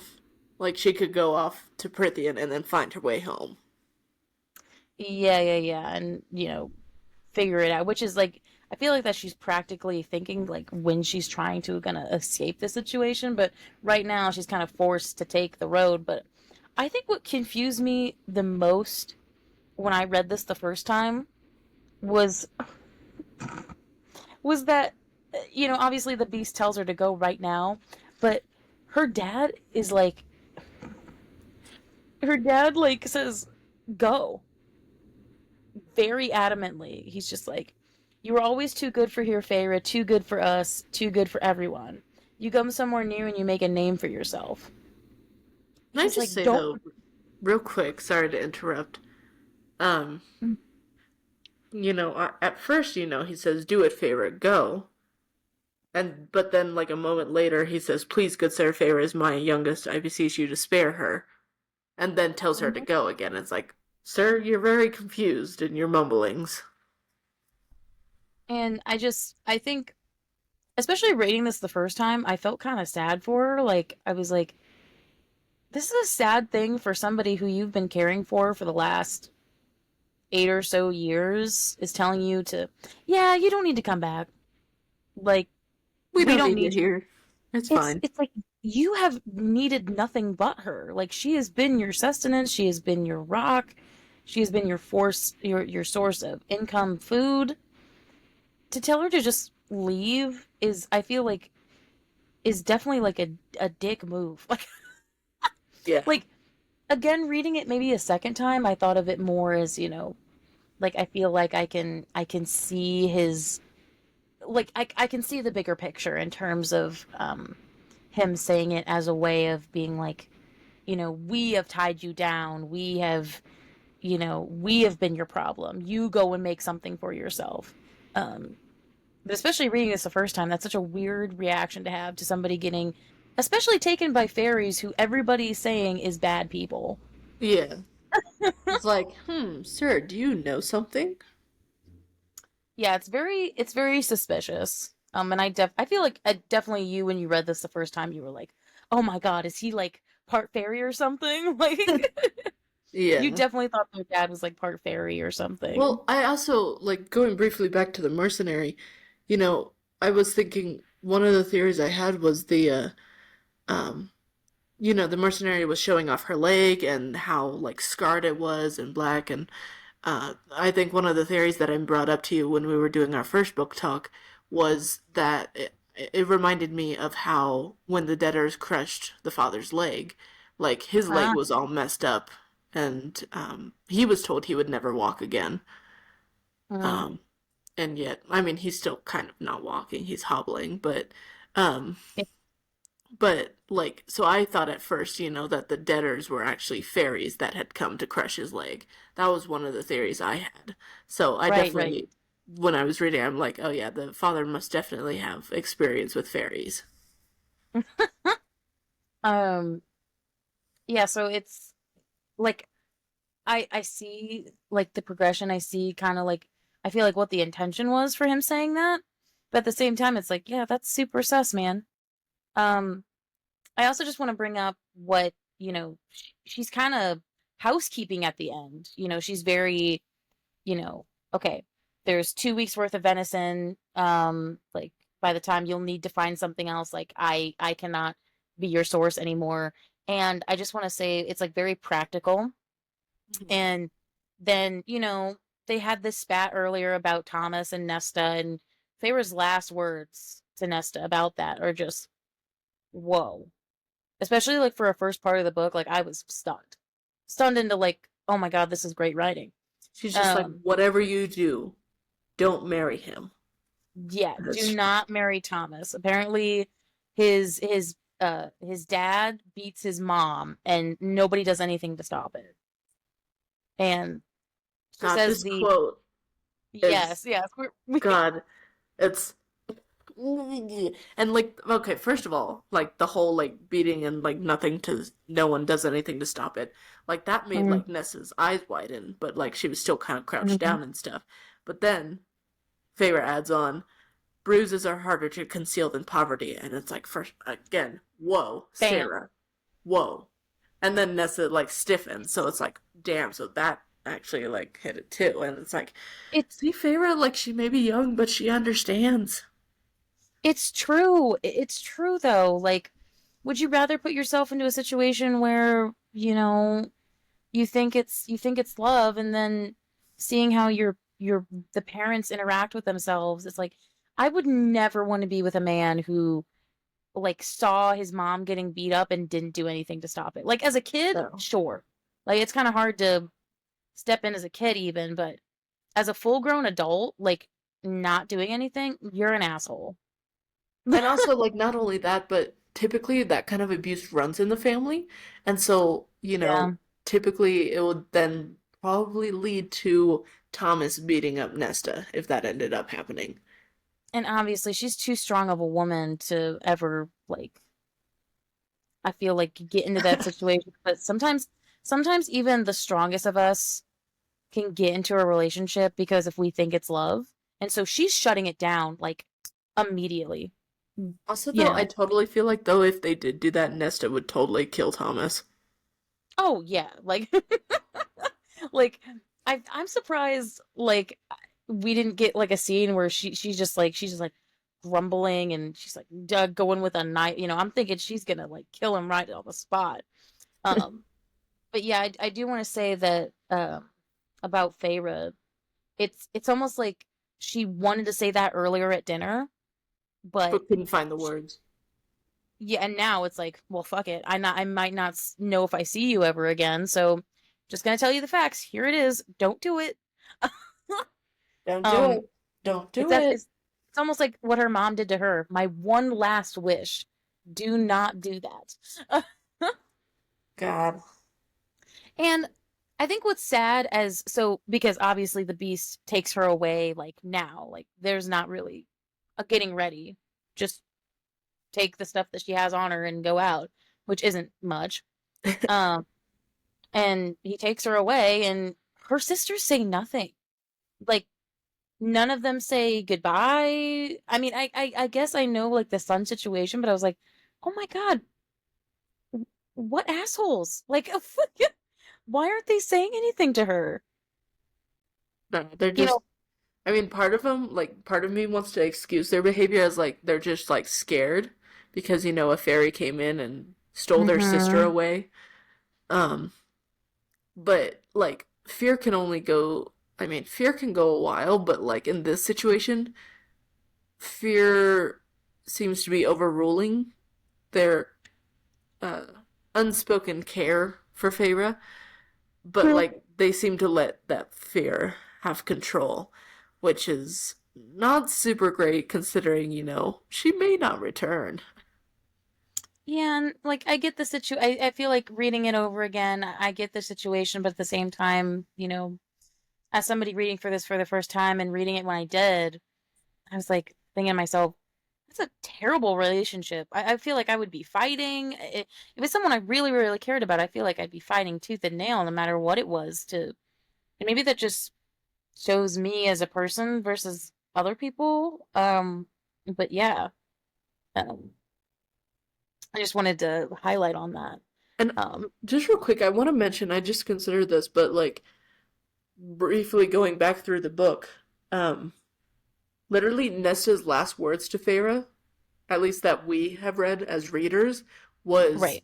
before she went off to Isaac Hale of like, I do hope you two are taking precautions. So it's like technically Nesta's last words to her were warning and potential care, but also was totally like, I don't trust you to be taking care of yourself. I also feel like that was supposed to be a jab. Like, I It do hope you definitely guys was are a little taking bit. protection. Like, Yeah. that bitchy tone. Like assuming that Um, Pharaoh would do something like so irresponsible. I feel like it's one of those things where I think she realized, like, again, reading it over, I think like she realized the words she said. Like Mm-hmm. it's almost like when like somebody, like not gonna get morbid here, but if it's somebody who you like dies and you like had like, in those movies where somebody dies and like their last words were them like were terrible. And they're like, well, I can't take those words back. And so she doesn't know what to say to her because the last words that were to her were kind of pointed. Yeah, and she doesn't want to immediately be like, "Hey, I love you. Be safe out there." It's like, no, I that doesn't work. I think she also doesn't want to draw attention to herself because if she draws attention to herself, then it draws attention to Elaine, and so they don't want that. Mm-hmm.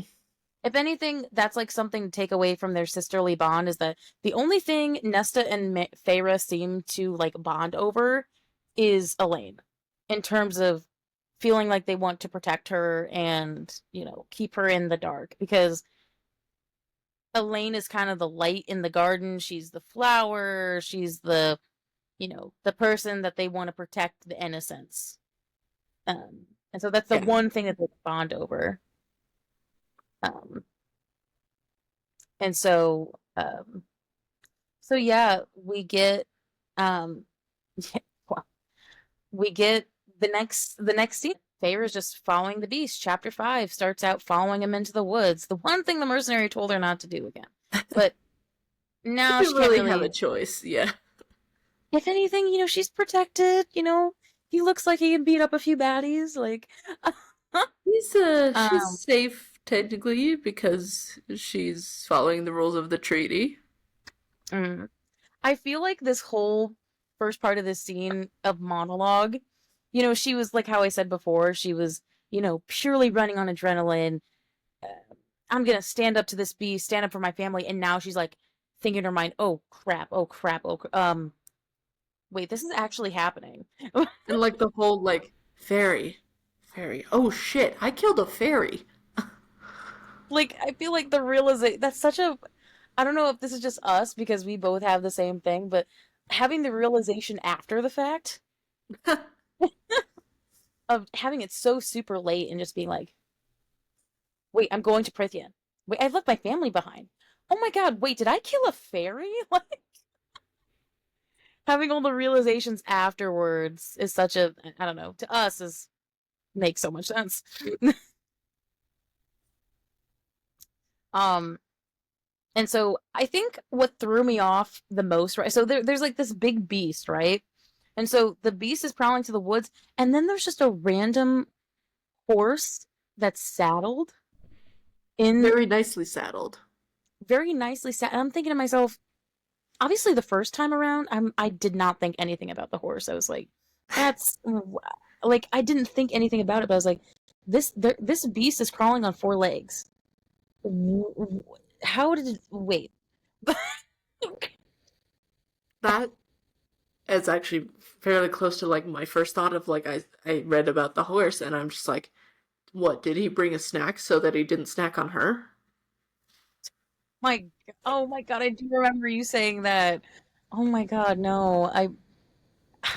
I didn't honestly, I didn't think anything of it. I literally feel like I went through this book in my innocent 2018-year-old mind and was just like, I'm just following along with the story and I don't question anything. Um, but yeah, no, read it the second time and I was like, okay, wait. If he went on all fours, how the heck did he have a whole You know what? Magic. Magic ex machina. Anything magic related obviously is just gonna like, well, we can solve everything with magic. Or nothing makes Um, sense because of magic. yeah, and it makes sense that she doesn't know because leading into it, she kind of tells it in this sort of chapter of monologue. It's a pretty short chapter anyway, but um very few of the humans know about Prithian. Like, maybe back 500 years ago when they were slaves, they knew about Prithian, but all they know is that there's seven courts. They don't know what the courts' names are, even though we know because if you look at the map, you know what the court names are. Um, because they don't have any maps, like the humans don't have any maps, any knowledge, any books about uh, the Fae in general, and so all that Feyre knows that she's walking into is that there's seven courts with seven High Lords who rule over Prithian, and so each High Lord runs over their own court. So she doesn't know what she's walking into. Um, and honestly, I don't know about you, but I think I told you this when we first read this. I was like, I kind of like, even though it frustrates the hell out of me, I like the fact that we're following along with Feyre's knowledge because I think Hmm. because this is written in first POV, we're getting her really real reactions to the things that we learn, the things that we are going to eventually learn as we go down the road. Yeah. Because I think that's an interesting style for a fantasy. Because I feel like a lot of the times, like they try to cram so much setup into like a really beginning story, beginning title of the story, and then just it fades as it goes along. Versus this is just okay. We're getting little tidbits. It definitely feels like we're like almost like a character in the book as well. Like Yeah. we're like following along alongside Farah as she figures it out. And this may be weird to say, but at times when I was reading it, because I talk to myself to think things through, I basically was just like, no, you wouldn't do that, right, Farah? So like I was almost like talking to her or something, and so I guess Mhm. in that sense it like is like you're there with Farah, help figuring it out alongside her and learning as she learns.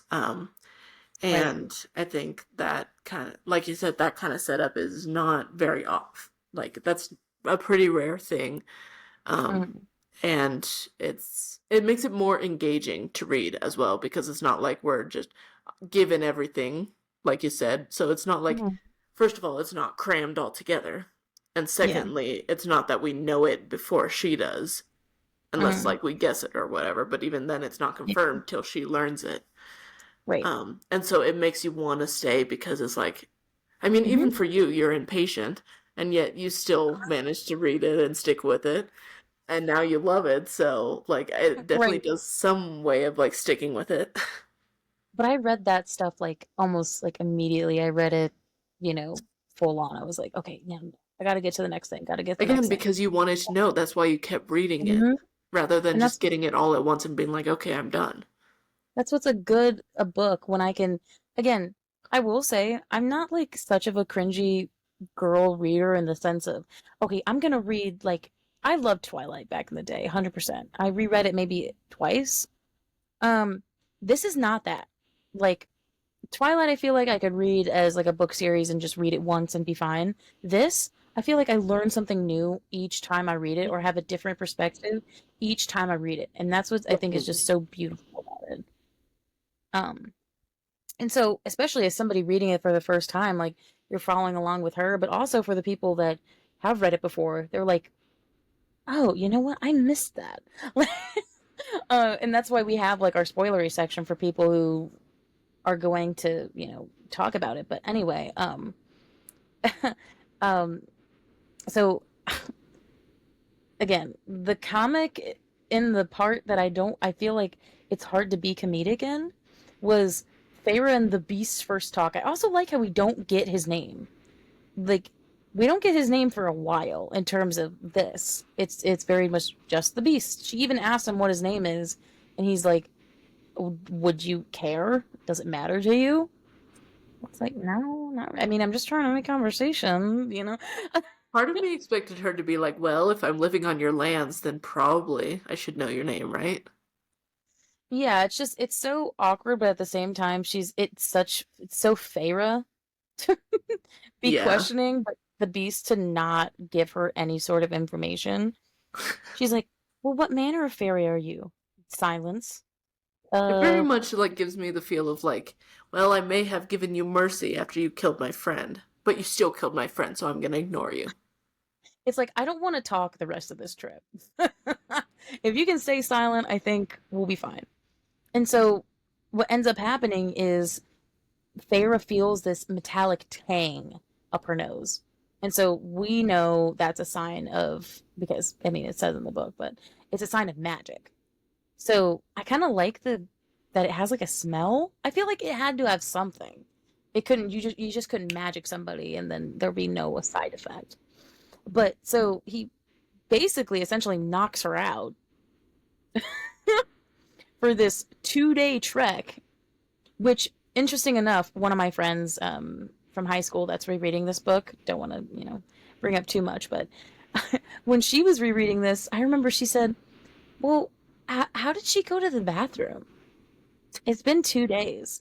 And I was thinking to myself, I guess I didn't really care, but at the same time, magic. That's all I'm going to say.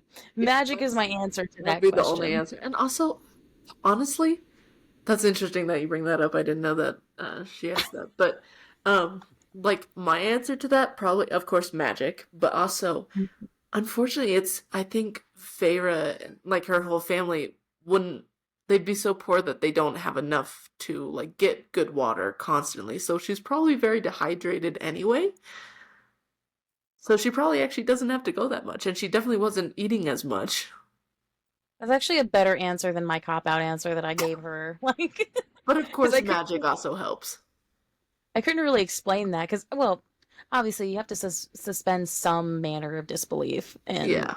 I was thinking to myself, I was like, yeah, nope, that's too realistic. Don't ask that question. Wait, did I just use logic that you didn't? Am I finally Yeah, you using did. logic and out logicking you? Oh my God, it's a Christmas miracle, and it's not even Christmas. No, it's a Prithian miracle. Oh my God, I feel like now I deserve your puns for getting you into this. Like Oh, I deserve. totally. Um, but yeah, so literally, and so unfortunately, we have to. This is like the end of our first episode, but the ending of the chapter is literally them walking up to the gates of apparently this beast manor.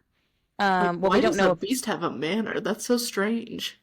it's like, wait, but no, like, so I just want to highlight what she says. She says, it might be my prison or my salvation.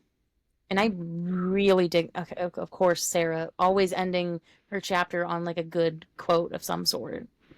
Um, I like it because I think that me reading it a second time, I'm like, oh, that's kind of like what her father was saying, maybe I'm going to take this circumstance that I'm given and twinned it. I just made up a word.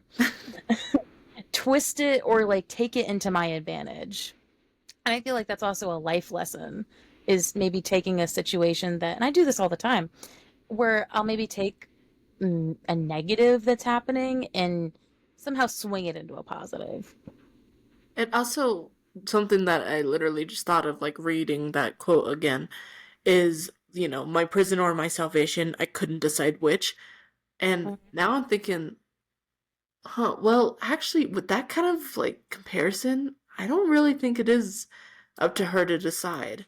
Like, there are aspects that are up to her to decide, like whether she continues fighting and asking questions or if she just accepts her fate. So that kind of thing she can decide, but I think, like, definitely, like, something's gonna, like, happen, like, that is just meant to happen. Like, Right. I think kind of what her father was saying, like, she was too good to be there, so she was meant to get out of that cottage anyway, and how it goes Mm-hmm. from there is half up to her, but then also, I think, honestly, left up to fate a little bit. Well, also, yeah, she doesn't know what she's walking into. Like, I was thinking to myself, oh, she's walking into, the treaty keeps them from keeping slaves, but because she broke the treaty, does that mean she's going to become a slave? That, or Is it like like, legit, like the Beauty and the Beast kind of thing of like being locked in a room. ah, yeah, that too. So it's, yeah, like it leaves with a lot of questions, but it's also like so interesting to keep reading on. So we're excited to go on this journey because what an epic opening to a book series. Just in general, to me, I feel like some people might not. I don't want to say understand it. I mean, I hope by the end, like you liked it, but oh my god, to me, what an epic opening to a fantasy novel.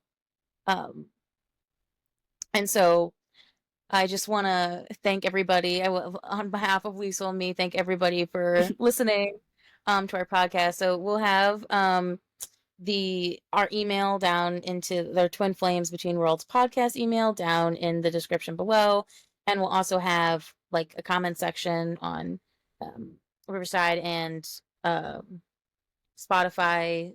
So go ahead and follow. And if you have any questions for us, about us, or if you're interested, probably not. If you have questions for us, or if there's something that you want us to go more in depth about, or just even a Q&A about characters or so forth, go ahead and do that down below. Do you have anything else, Liesel? Mm, definitely questions or like feedback or whatever, because I am a people pleaser. So combine people pleasing with something that I'm passionate about, and Right. hopefully that turns out all right. But yeah, I mean, literally, I just have songs in my head of just like, tell everybody I'm on my way. Oh my God. Well, we would love questions and, if you enjoy the book or even just comments in general, we'll like totally respond to those. Or So ideas or whatever. We're open to everything. yeah, This is just because we for a fun time. It's for our fun, but hopefully it's also for your enjoyment. right. So we hope you had a fun time. We'll see you in the the spoiler section of this first couple of chapters Or in the if this next. is your first time reading, then we'll see you in the next episode. Yes, in the non-spoilery version. The real episode, too, I guess. Right. So see you in those next episodes. Bye bye. Bye.